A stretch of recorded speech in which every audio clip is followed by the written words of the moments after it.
খায়রুকুম মান তাআল্লামাল কুরআন ওয়া আল্লামাহ। আজকে আমি আর আপনি দুনিয়ায় যার টাকা আছে তারে ভালো মনে করি, আর আজকে তো টাকাও না, বরং আজকে দাম হলো ক্ষমতার। যার যত ক্ষমতা তার তত ইজ্জত সম্মান।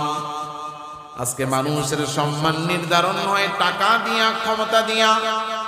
নবী বলতেছেন যে টাকা আর ক্ষমতা দিয়া তোমরা মানুষের ইজ্জত সম্মান নির্ণয় করতে পারো। এই টাকা পয়সার ক্ষমতার আমার মালিকের কাছে বিন্দু পরিমাণ কোনো মূল্য নাই। মালিকের কাছে মানুষের মূল্য নির্ধারণ হয় কোরআনের উপরে। মালিক বলেন এই দুনিয়ার মধ্যে সবচেয়ে উত্তম হলো তারা।